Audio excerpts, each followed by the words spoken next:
I'd like to thank you for tuning in to our Think and Grow Rich Mastermind and Study calls. They take place every Sunday at 11 a.m. Eastern Time. If you'd like to join us for our calls and get notified of replays, please click the link below in the description box and register for our calls. Once you do, you'll also receive a copy of Think and Grow Rich, the classic version, a free condensed audio of Think and Grow Rich. This is a 20-minute audio that contains all the wisdom found in Think and Grow Rich for easy and quick listening. And you'll also get a cheat sheet that will show you different exercises that you can do and ways to develop a definite main purpose statement that will turn your dreams into reality.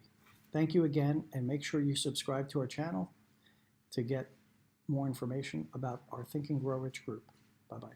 Good morning, everybody. This is Bert Hernandez, and this is going to be the Think and Grow Rich Mastermind call. And today's subject is going to be the chapter on desire. Now, hopefully, all of you have been able to download the Think and Grow Rich book. If you haven't, I will post the link. Also, you need to get on the notification call because some of these calls will be on Zoom as opposed to on a free conference call. And the reason why is there'll be material that you'll need to be on video in order to see. You don't necessarily have to put yourself on the video, but you'll need to access the video by jumping on the call through your computer or cell phone or iPad in order to see the presentation.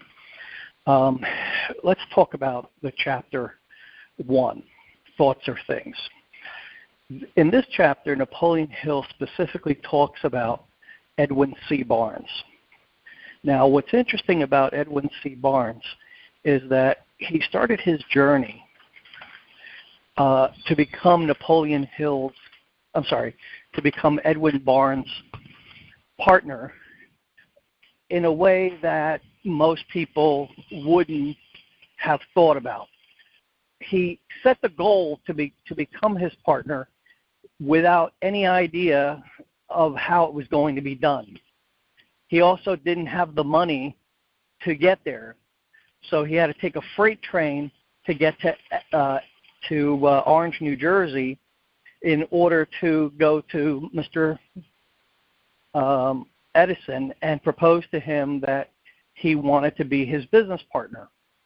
Now, some of the things that I've learned from the story that Joseph Green shared with Alan was that Mr. Barnes didn't immediately walk into the building. He walked around the building a few times, working up the courage. And he also had created what he called a speech, his morning speech that he would recite to himself every day. And that, in essence, was his definite main purpose statement. And he would recite this definite main purpose statement not only in the morning and at night, those are the two most valuable times to do this, but he also would do this throughout the day. And if you have never created a definite main purpose statement, and if you've never disciplined yourself to say it at least 5 times a day, then you really will not understand this. And most people that I've trained in this is their biggest challenge, in being able to stay consistent with the habit of saying that definite main purpose statement over and over and over again every day, 365 days a year. Even if you go on vacation, you say it because you're not, in essence, if you don't say it, what is that implying about your goal? That you only want it when you're working? So it has to become a burning desire, an overwhelming obsession with having that thing in life. And so today's call, we're going to talk about, at the end of this call, my goal will be to create renewed enthusiasm for reading Think and Grow Rich, for getting the audios that I'm making available so that when you're sitting in your car driving around, you will listen to the audio. Now, Bob Proctor spoke about this. He saed that he read Think and Grow Rich every day for 30-some years. he would read a chapter or read a few pages. But in addition to that, when he was early on, he had a recording, an LP of Think and Grow Rich, which was written, the spoken word audio that was created by Earl Nightingale. And he would listen to this. It was a condensation of Think and Grow Rich, and he would listen to this as he drove to his sales calls or any time he got into his car. And he would listen to that particular recording as well as The Strangest Secret. Those were the two that influenced him the most. And so every time he got in his car, he was focused on what he wanted. So is it any coincidence that he was able to achieve the success that he did that many others weren't able to achieve? Well, the answer, of course, is no. Because when you're so focused on the things that you want in life, you're going to get them. That's just a proven fact. Anytime that you've probably focused on a specific goal, you have accomplished it. The problem is that what most people do is they focus on too many goals. And consequently, accomplish none. So let's look at some of the statistics in this country. And this will tell you where most people's focus is and where most people's desire lies. 20% of Americans are on food stamps.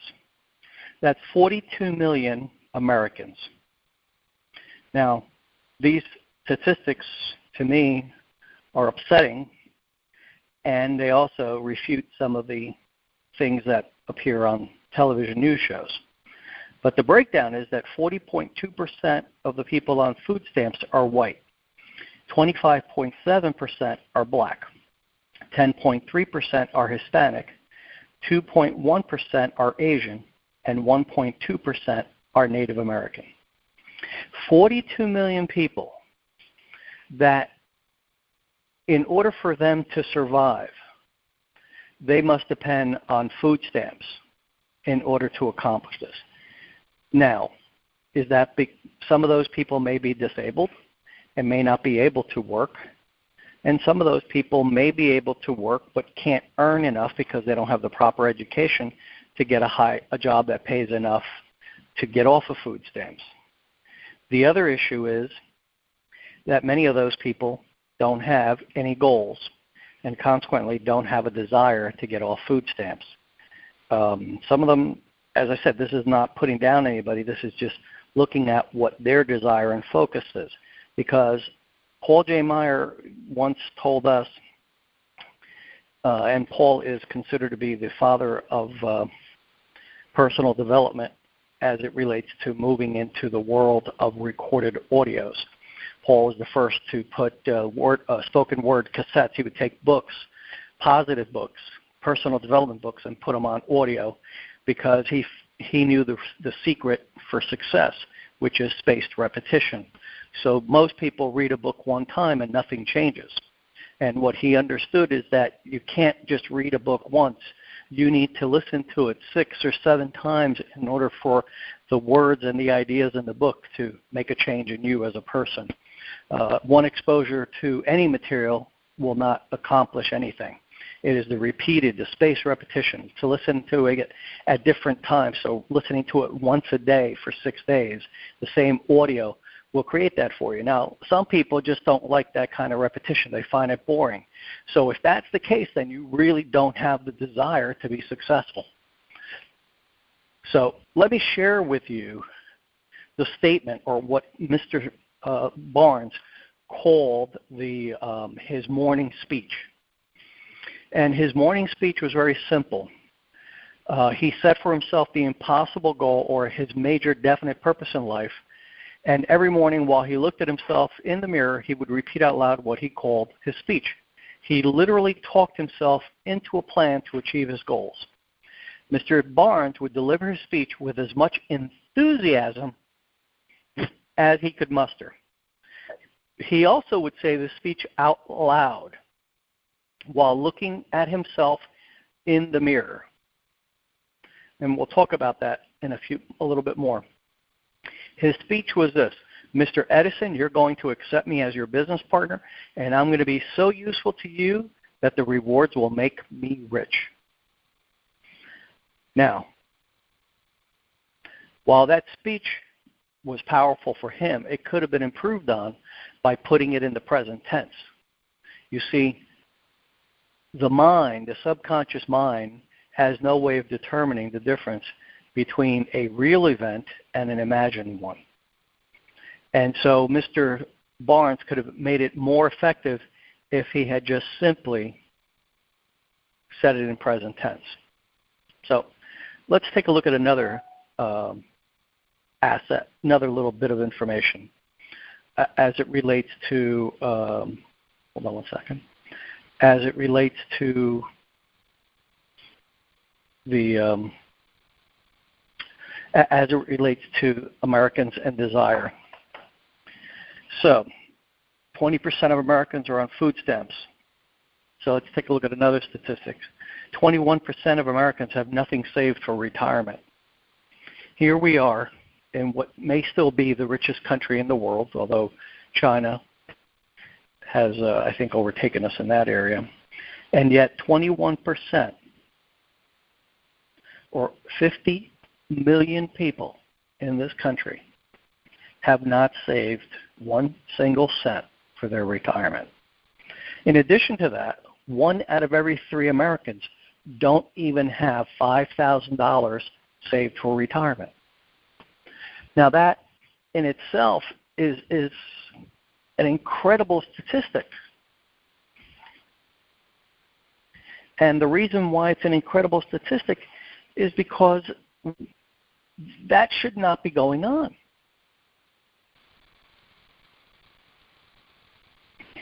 So let's go back. All right. So,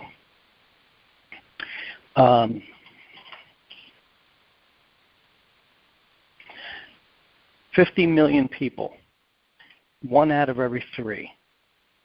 Now, if 21% equals 50 million, then 1 out of 3, which is would be almost 80 million people, don't even have $5,000 saved towards retirement. So what this is essentially saying about most Americans is that most Americans really don't know what they want.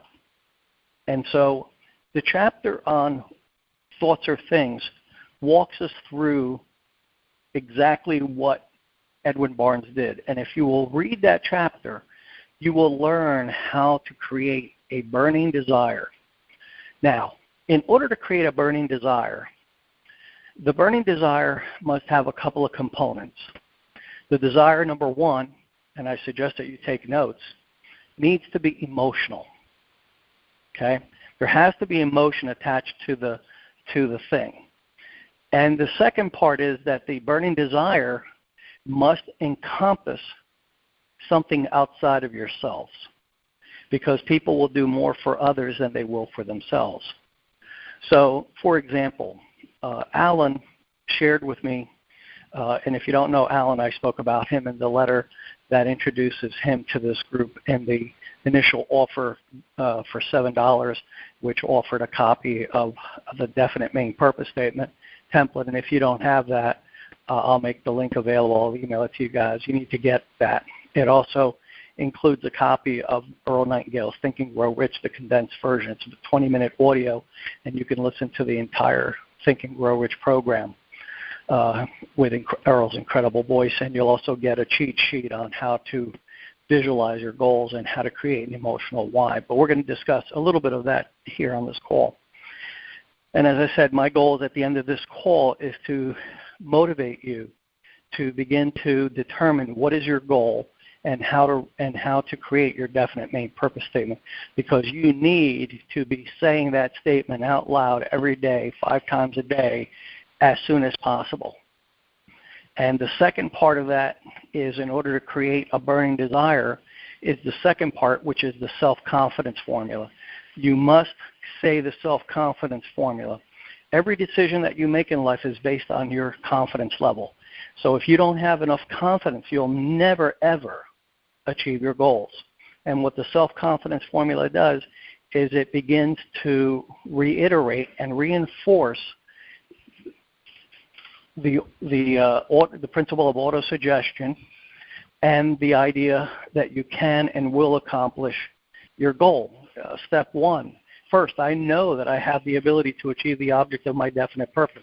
Therefore, I demand of myself persistent, continuous action towards its attainment, and I here and now promise to render such action. Now, you need to say it enough times so that it's memorized. Why? Because then you can do it any time, anywhere.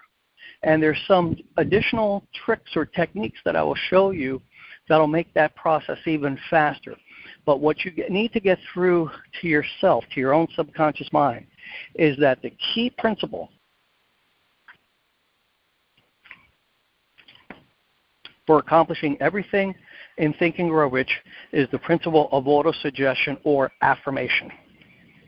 And so I'm also going to hold a workshop to go through how to create or write an affirmation. Now, what's interesting is that, getting back to retirement, is that most people don't start thinking about retirement until they're in their 40s and 50s. And by then, they've lost the benefit of compound interest. You see, there's a principle called the Rule of 72. And that means that your money will double at 10% interest every 7.2 years. And you can take whatever interest rate you want and divide it by 72, and it'll tell you how long it'll take to double your money. So the sooner you can begin investing your money, the more you allow for compound interest. And even though rates are low right now in savings accounts, you can get a money market fund with, say, Fidelity Investments, which pays 2%. My credit union down here pays me 0.5% on my savings account, where I only keep like $100 or $200 in there.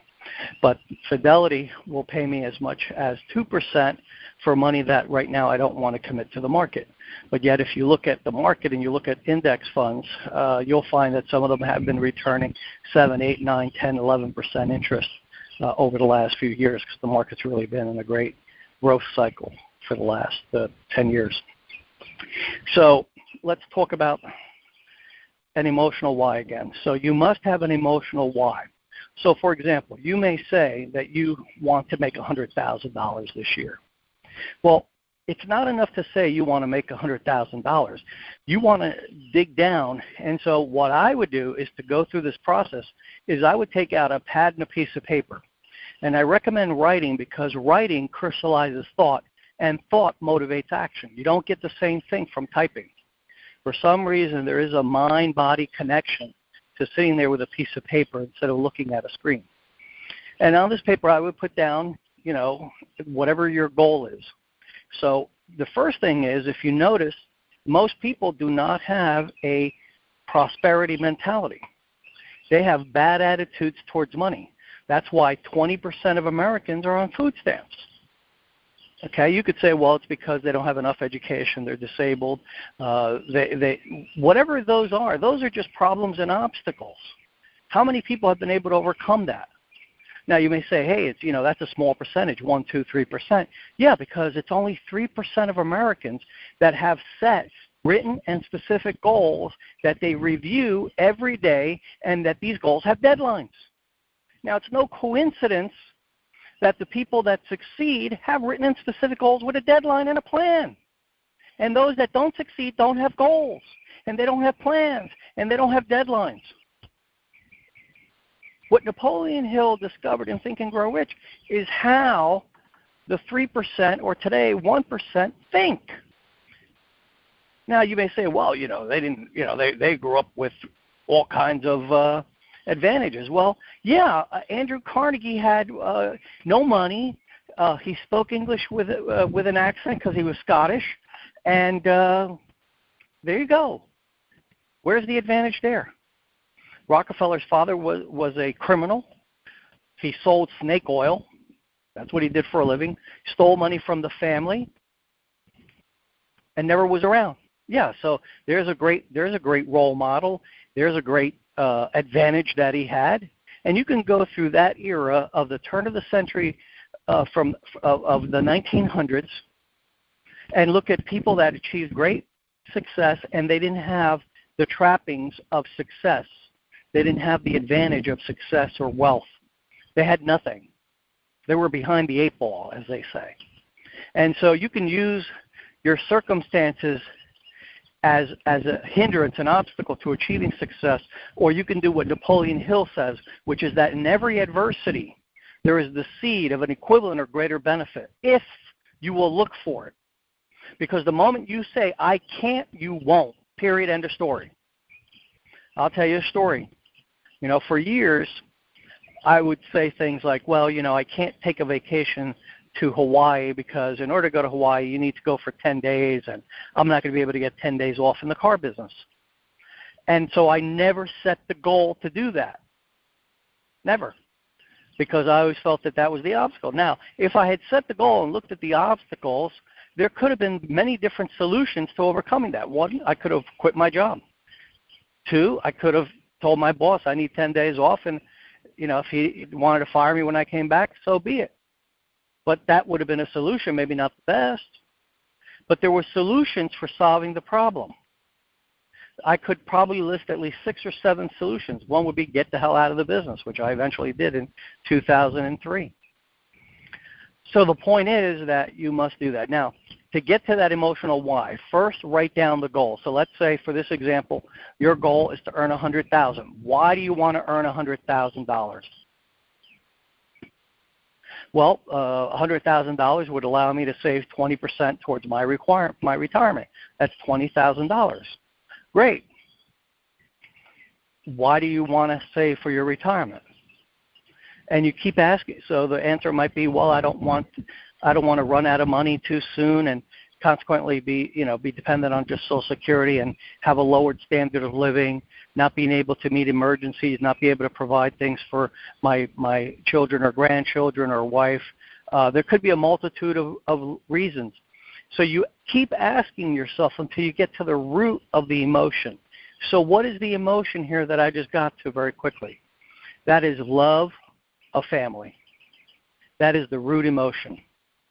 Or maybe Alan shared with me his driving force, as it were, and that was that he wants to be responsible for ending world hunger. Okay, now that's a big goal. So he had to make it more specific. So he said, I want to be 10% responsible for ending world hunger. So how did he calculate that? He calculated that, and I don't know the numbers, so I want to make them up, that in order to make sure that each child in the world had at least one meal that provided them with all the nutrition required, and there is such a meal made already. It has been created. It's a meal that provides all the nutrients required for the minimum requirements for daily nutrition in one meal. So this way, if the child was only able to eat once a day, this meal would provide all the necessary vitamins, minerals, etc., and protein. And so he said, okay, let's say there's 580 million starving children in the world, right, or 58 million starving children in the world, whatever the number is. He said, I will be responsible for 10% of that. So I'm responsible for 5.8 million meals per day. Okay? And what are the benefits of that? Well, I don't want to see another child going to bed at night with his stomach growling and starving because there's not enough food in their part of the world. And so that's his emotional why. When he thinks about getting up in the morning and going to work and doing what he needs to do to accomplish that goal, it motivates him because the image is there of children going to bed at night starving and crying and their bellies rumbling and being thin as rails. See, for him personally, he doesn't worry about his family. He already told me that he owns over $100 million of real estate in Hawaii alone. I asked him, why Hawaii? He said, because they're not making any more of it. And I said, what about the rising tide of water? He says, I get that the rising ocean levels will eliminate some of the properties. He said, but what's left is going to be worth more money, so I'm okay. Positive thinking, right? That's definitely looking at every adversity with the seed of an equivalent or greater benefit. So you need to get to that why. So if your goal is $100,000, it might be, why do you want $100,000? Because I want to be able to be financially independent. I want to be able to save, to invest, 30% of that money, whatever it might be. I recently had a meeting with one of the financial advisors over at Fidelity Investment, and one of the things that they talked about is the concept of living on only 40% of your income, of your net income, so that you can save the other 60% into different categories. And at first I said, wow, that's impossible. But when he shared with me some of the stories of people that were able to do that, and they were able to maximize their income by maximizing their investments, I said, okay, that's an objective to shoot for. I want to live on 40% of what I earn. And then if I can live on 40% of what I want to earn this year, then as I increase my goals, the amount I can save goes up because I don't allow my standard of living to go up. So, but one of the key things is that you want to remember is that most people are trying to solve a want-to goal with a how-to solution. They want to make $100,000, but what they look at is, how do I do that? What's missing is why I want to do that. And so the first step in Think and Grow Rich is to determine the why you want to do that. And so my challenge to you till next week's call will be to examine what is your why, to take a piece of paper and write it down. And then you need to get the exact word track that's in the definite main purpose statement. Because the old definite main purpose statement that Napoleon Hill wrote in 1937 is not good for today. Why? Because it's not written in present tense, number one.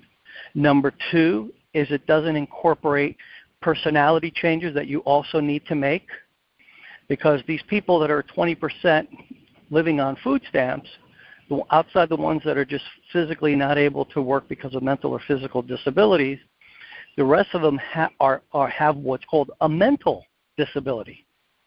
They have been conditioned. There's like levels of people born into poverty that just stay in poverty because they don't believe that they can ever overcome it. So by creating a statement and beginning to repeat it out loud every day for 5 days, it's exactly what Napoleon Hill says Edwin Barnes did. He said for 5 years, Mr. Barnes would intensify his desire to be a business partner of Mr. Edison every day. For 5 years, he would intensify that desire. He doesn't say what, because he also doesn't tell you the secret. But it is that secret that Edwin Barnes used to intensify his desire and turn that desire into a burning obsession that knows no limits, that knows no boundaries, that knows no limitations, that sees no problem as a barrier. A willingness to do whatever it takes to achieve the goal. Now, obviously, the second part of that, besides knowing exactly what you want, is being persistent. And how do you become persistent? Well, we start out by doing our definite main purpose statement, and we commit ourselves to being persistent in doing it 5 times a day. Every day, regardless of what's going on. It's only going to take you maybe, 5 minutes, 3 minutes to do it? But it must be done. And it must be done out loud. You can't read an affirmation silently to yourself. It doesn't work. It must be done out loud. And at least of those 5 times, at least 2 of them need to be early, first thing in the morning, while you look at yourself in the mirror. And the last one at night, before you go to bed, also looking at yourself in the mirror. So that you can see yourself as you say those words. And you identify with that statement that that's who you are. Now, the mirror technique is probably one of the most powerful techniques that I ever learned about. And I first read about it in a book called The Magic of Believing by Claude Bristol. And if you haven't read that book, I encourage you to pick it up. You can get it free online if you Google Magic of Believing by Claude Bristol PDF. You'll be able to find it for free. And then you can watch it on your Kindle device. You can watch it on your iPhone, Android, computer, whatever. It's a PDF format, so you can see it on anything. And I encourage you to read that book, because that book, if nothing, will utterly convince you of the power of repetition, of the power of incantations. Look, how does the church program people? They use the principles in Think and Grow Rich, right? You have a mastermind meeting, right? What's the mastermind? You go to church once a week, right? That's your mastermind. If you need people to support you, you have your priest or your pastor, your rabbi to support you. You have your parishioners to also create that mastermind group. And then what do they encourage you to do? Read the Bible, read the Torah, read the Quran, to memorize those books, to repeat them over and over again, to keep yourself absorbed. The solution for any problem is in those books. And then they also ask you to pray. You know, if you look at any religion, they all incorporate prayer beads, right? In the Catholic religion, you have the rosary. You recite your prayers to the rosary, and you count those beads as you do it. In Buddhism, they use prayer beads. In Islam, they use prayer beads. Every religion has a form of using repetition. And those repetitions are said out loud. The one thing that we need to incorporate is when we say them out loud, is to say them with enthusiasm, to scream it out. Because when you begin to verbalize what you want in life, it takes on a whole new power than just saying it to yourself. You know, my statement is, it is my birthday, February 20th, 2020, and I, Bert Hernandez, I'm so happy and grateful now that I am receiving over $100,000 in monthly residual income from my global business enterprises. I easily and effortlessly accomplish my daily tasks, which includes creating an imperative important list in my My Time Success Planner daily. And then it goes on. Now, if I didn't say it enough times, that wouldn't be imprinted on me. And because I know it, you could wake me up at 3 o'clock in the morning, and I know exactly what my goal is. And I know exactly what steps I need to take on a daily basis. But if you don't have that clarity of thought, if you don't know what you want, if you don't have the focus, and if you don't know why you really want it, what is deep down the emotion? For me, my deep why is ensuring a legacy for my youngest son. He got caught in the divorce. Consequently, he didn't go to college, and he's not, in my opinion, going to be as successful perhaps as his older brother unless some things change in him internally. So I want to be able to provide an income for him so that he can invest in a business or he can live a comfortable life going forward. Now, I offered it to my oldest son, Mark, but he said, no, Dad, give it to Chris. I'm doing good for myself. And I couldn't complain about that. I remember about 3 Christmases ago, I gave my son, both sons, a copy of Think and Grow Rich. It was this really beautiful version that I found in eBay. It was like a hardcover, looked kind of like leather, and the pages had the gold leaf on the outside, and there was a ribbon to mark where you were reading. And, you know, about a month or 2 later, I called up Mark, and I said, Mark, have you read Think and Grow Rich yet, the one I gave you? He says, Dad, I'll be honest with you, I didn't open it up. I said, why not? He says, Dad, you used to listen to those recordings in the car. I listened to that stuff growing up. And he was right, because when I was selling insurance and financial services for Prudential for almost 12 years, whenever they got in my car, there was a cassette tape or a CD in my player, and it was always it was mostly Earl Nightingale. It was Brian Tracy for a while. It was a lot of Paul J. Meyer stuff.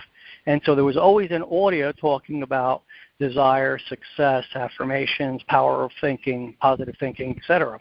And so he got that just any time we rode. In fact, I remember that they used to get mad at me. He'd say, Dad, can we listen to something else? And I'd say, no. And my wife used to get angry with me, and I'd say, look, if you guys want to go on your own car, go in your own car. But if you're in my car, you listen to what I want to listen to. So that was before they invented the Sony Walkman, and then I lost total control over the situation. Okay, so what I want you to do. Your assignment for this week is number 1 is make sure you get a copy of Think and Grow Rich, the 1937 version. If you don't have a PDF reader, a good one that's free is called Foxit, Foxit.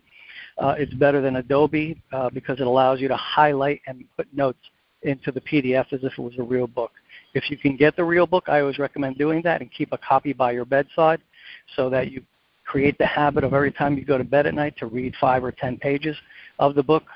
Believe it or not, whatever problems you're facing, by reading 5 or 10 pages every night, the solution will come to you and you go to bed thinking positively instead of negatively. 2, I want you to focus on what is your definite main purpose statement. Now, a definite main purpose statement is something that is not a 10-year goal, not a 5-year goal, but a 1-year goal. And I always recommend that you write your first definite purpose should be focused on 3 categories: health, wealth, and relationships. Your first goal should be an income goal. It should be how much do you want to earn by this time next year. And typically what I always recommend is that you take your existing income and you double it. So if you made $100,000 this year, your goal will be to make $200,000. And you don't worry about how you're going to do that because that's immediately what you're going to do. You're going to go, well, I made $100,000, but how am I going to make $200,000? That's impossible. Don't worry about it. The plan will show up. So you put down making double what you made before. And then once you've figured out that one, then we can talk about health and relationships. Those are the 3 most important areas. There are 6 areas of life that we focus on in the goal-setting course, and that's financial and career, family and home, social and cultural, spiritual and ethical, health and fitness, and mental and educational. So I believe that's all 6. But for the purposes of our statement, we're only going to look at 3 areas: health, wealth, and relationships, because those are the most powerful ones. The other 2 are social and mental, and we can incorporate some of that easily, but you don't really have to. We can't fit everything into a statement, so we want to focus on just the main 3. So your assignment, again, is 1, determine what you want for the next 12 months. Make it a financial goal. And if you're working for a company and they're going to increase your income by 3%, don't worry about it. Set your goal anyway. I had somebody do that in the group, and they said, Bert, I work for the school system in New York City. I'm going to get a 3% increase. How can I possibly set a goal to double my income? I said, is that all you can do? Work for the city? And so it got her to think about that, and she actually wrote a book. She actually created a consulting business and now makes more money doing that than she did teaching in New York City. But she's staying with her teaching job because she still is tied in, still conditioned by the need for security. And so she's working on that because it's still a conditioned belief in her that, that pension and that health insurance and all that crap that they give you for free is really a big deal. But if you're making $1 million a year, you can afford to buy your own health insurance, just barely these days. Okay, so I'm going to go inside. It's a beautiful day here in Florida. It is 75 degrees out and sunny. I feel really bad for you guys that are living up north. I imagine that it's not 72 or 75 degrees up there. So I'm going to open up the mic in about 2 minutes. If you have a lot of background noise where you are, please mute yourselves because I'm going to unmute this call and open it up to a quick Q&A. So let's see, it's 11:40, all right.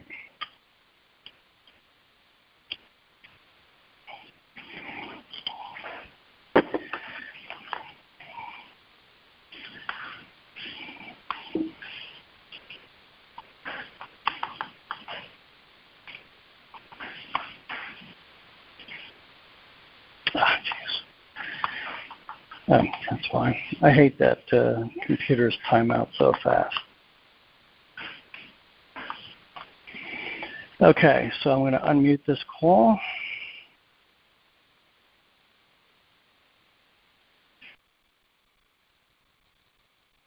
Okay, the call is unmuted, so if you have any questions, Please say your first name and ask your question. I'll be more than happy to answer any questions that you have. Hey, Bert. Good morning. It's Jim. Hey, Jim. How you doing? Great. It's snowing up here, but you know what? It's toasty warm inside, and I don't care. The snow can be 2 feet. My goal is still set. There you go. I just wanted to share.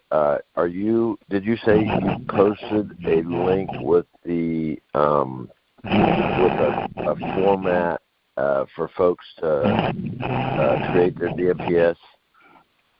Yeah, for the people that joined up initially, the second page takes them to a page where for $7 they can get a copy of the self-confidence formula, a copy of the definite main purpose statement, and a copy of Earl Nightingale's condensed version of Think and Grow Rich. What I'll do is I'll shoot that out in an email today so that everybody can get on board with that. And then the second part is to join the 13-week online video course for Think and Grow Rich, which I'm finishing that one up. It's just the learning curve is a little big with ClickFunnels. You have to create a lot of things. But that one I'm working on this week. I'm off from a lot of other things that I was involved in, so I'll have more time. But I'll get out the email today so everybody can take advantage of that. And one of the reasons that I charge $7 is my experience has always been that what you give away for free has that value, nothing. And so if you're willing to invest $7, that tells me that you're making an investment in yourself, because the power of the definite main purpose statement, I don't have to tell you about it, Jim. You can tell everybody about it because you've been doing this now for over 2.5, 3 years. I want to tell folks here a quick testimonial. Listen, I've done thousands of self-confidence formulas and equally thousands of DMPSs, and I'll pay the $7 again because you will get 100,000 times back that of what you invest $7 measly dollars. It will come back to you 10, 100, 1,000 fold, many times over. If you apply it and you take action, it's that simple. I don't listen to music rarely in my car. I'm constantly immersing my subconscious with information that comes through my system that's on my iPhone. And I would encourage each person as quickly as possible to get the self-confidence, your DMPS done. Just throw something up on the wall in the beginning. It doesn't matter. You can tweak it later. But throw some shit on the wall and get it done and start changing your mind and changing your life. It will work. It will give you everything that Bert was talking about today. And it's incredible. I'm looking forward to the video course. And, I'm grateful for the seeds you planted a few years back. And the benefits that I've reaped are immeasurable and financial rewards, but immeasurable and how it changes your outlook of your life, period. Yeah, absolutely. Now, Jim, would you be willing next week on next week's call to share your definite main purpose statement with us? I'd be happy to do that. Yeah, I'd love to do that. Can't keep it unless you give it away. That's true. That is true. And one of my favorite lines is, I think it comes out of chapter Desire, which I'm listening to on audio right now, is there is no something for nothing in life, but you do have to be of service to folks. I mean, and give back. And this is one of the things I'm willing to be of service for. I do other things too, but remember, everything has a value to it, and there really isn't no something for nothing in life. I mean, you have to put effort in. Right. I remember one time I was an early distributor. Well, I should say I wasn't an early distributor, but I became a distributor at a young age for a company called SMI, Success Motivation Institute, which was created in 1960 by Paul J. Meyer. Now, Paul wasn't a super successful student. He did okay in high school, He went into the military after high school. When he came out of the military, he went to college. And he realized within the first year that what they were teaching him had nothing to do with being successful in life. So he said, I stopped my formal education and began my real education. Because he said, I never stopped learning. He was an omnivorous reader. So he would read, 2 books a month, sometimes more, because he felt that, even though his education stopped, he still had to learn. And so Paul, was an insurance person. He started out in the insurance industry at age 19. And he set his first goal, which is he wrote down the 5 steps of the $1 Million Success Plan, which were based on Napoleon Hill's 6 steps. And he set the goal. He called it his $1 Million Success Plan because his goal was to earn to have a net worth of $1 million by the time he turned 30. Okay, and that's what he focused on. Well, he achieved that by the time he was 27. By the age of 27, he was considered one of the youngest persons to qualify for the $1 Million Round Table. It's still in their records. It still holds true. He was also the highest paid salesperson in the insurance business in the 1950s, 1954 and 55. He set all kinds of records. He sold $1 million of life insurance in one day. He did a lot. First, he set a goal to sell $1 million of life insurance in a year. Then he set a goal to sell $1 million of life insurance in 6 months. Then he set a goal to sell $1 million of life insurance in 1 week, and then he set a goal to do it in 1 day. And so he constantly challenged himself. And how did he sell $1 million of insurance? He invited all his clients and all his potential prospects to a breakfast at a hotel, and he promised them free breakfast, etc. And then he did a sales presentation off on stage. He had pretty girls there with applications to have the people fill them out, and then in the back he had a doctor to do the physician's exam to qualify them for the insurance. So by the time they were done, they not only had signed up for the insurance, but they also had been qualified. So he wrote $1 million of legitimate business in 1 day. Because, you can write $1 million, but then you got people that cancel or don't qualify because of health conditions, et cetera. So he covered every obstacle. That's the kind of goal setter he was. And if you have a chance on eBay, you can pick up his book. I would encourage you to do it strongly. You can pick it up for like 50 cents or $1 plus a few bucks for shipping. And it's called The $1 Million Success Plan by Paul J. Meyer. It's his autobiography. And so Paul shared with us very early on what it takes to succeed. And, he said all failure comes from quitting. Bottom line. Yeah. Nothing else.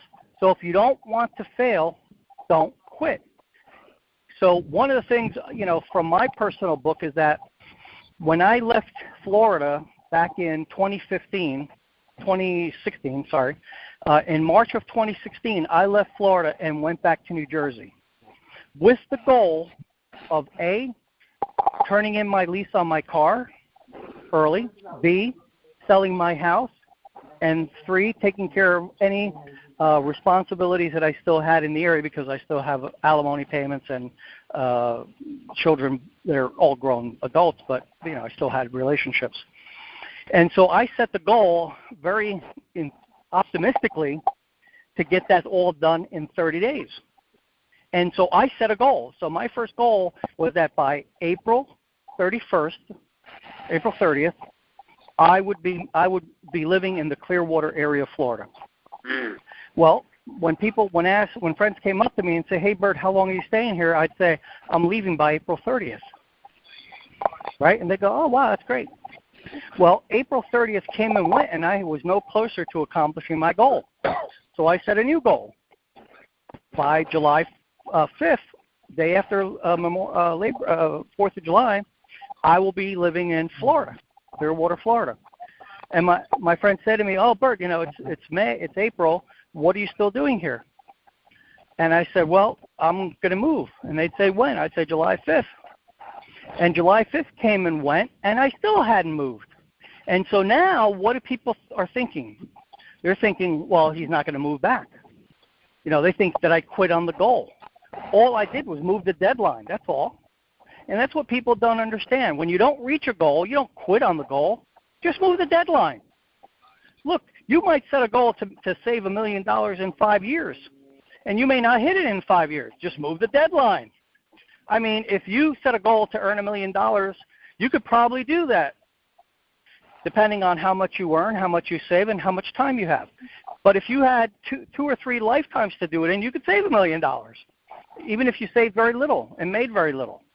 So it's always a matter of understanding what is it going to take to reach that goal, and understanding that the first plan that you make may not work out. In fact, I'm going to guarantee you that the first plan you devise will not work. When I set a goal to make $83,000 a month, which entitled earning a little over $20,000 a week, I couldn't figure out the plan. Couldn't figure it out. And it took almost a year and a half of saying I am earning $100,000 in monthly income before the plan showed up. And then I started doing the plan, and then I allowed obstacles to get in the way to block me from doing it, which sometimes happens. But the plan came to me. So now all I'm doing is going back and resurrecting that plan and implementing it. Now, that plan may not be the perfect plan, but it's a plan. The plan may change, but the goal will not change. And so in life, that's what you need to focus on. You need to understand that the goal should not change, but the plan may change many times. But you need to begin developing that motivation, that drive to achieve it, as Jim said, by saying your statement every day along with the self-confidence formula. Anything else, Jim, that you want to add?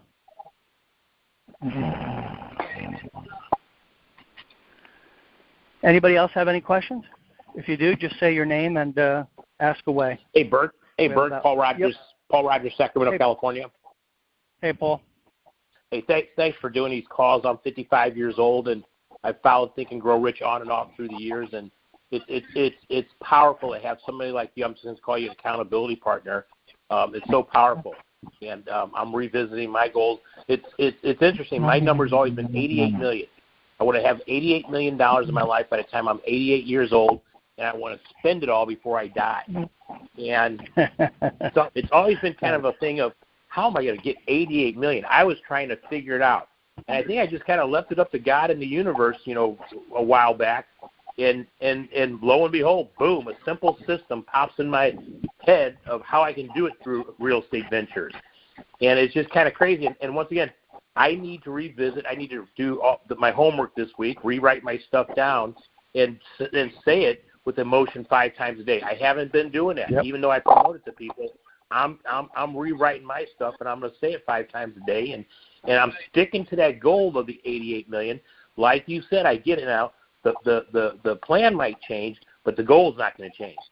And I need to dig into a little bit deeper of that why I want the 88 million. I'm not sure what that is at this point, but I got the burning desire that's being rekindled by being on these calls, and I'm excited about the 13-week online course that you're putting together.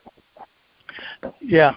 Well, part of that I'm going to be adding in with the cooperation of Jim and Brent and Cass is a daily accountability call that's going to happen every day at 7 a.m. Eastern Time, which means for some people on the East Coast you have to get up early if you want to be on that call.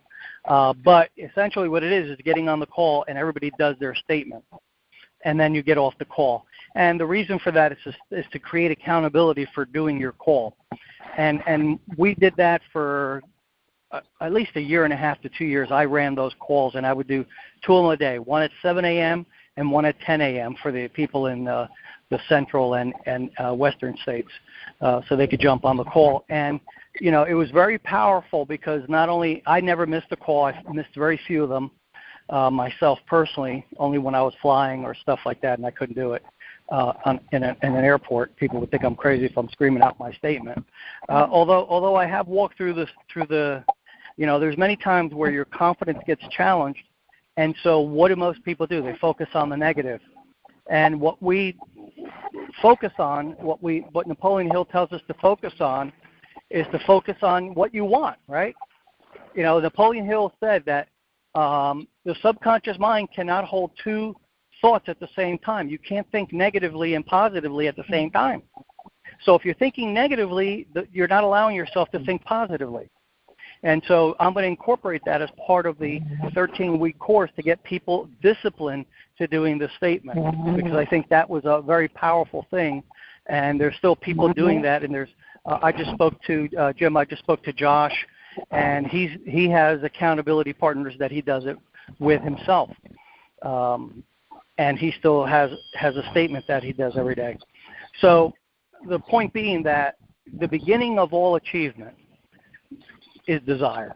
And the way you develop, and the way we begin to develop that desire is through repetition of thought of the same goal or purpose, and then visualizing it, and we'll get more into that.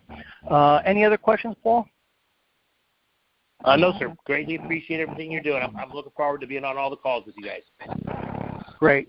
Anybody else have a question before I sign up? This could be the last one I'll take. Just give me your first name, and don't feel embarrassed to ask any questions. There's no such thing as stupid questions, just ones that aren't that good. Just teasing. Any other questions? No? All right. All right, then. So we're going to go ahead and end this call. I will email everyone about the replay, so you'll be able to listen to it over and over again if you feel it was value here. I'm going to send out a blast for everybody to get a copy of the Think and Grow Rich audio, the self-confidence formula, and the template for the definite main purpose statement. I encourage you all to have those three things, because that's going to be the topic of next week's call. It's probably going to be on video. I'll send out the Zoom link to you guys and gals, because there'll be a PowerPoint presentation that I've done before, basically walking you through the important elements of a definite main purpose statement. All right, everybody, thank you very much for your time, and I'll look forward to seeing you next Sunday. Goodbye now. Thanks, Bert. Thank you.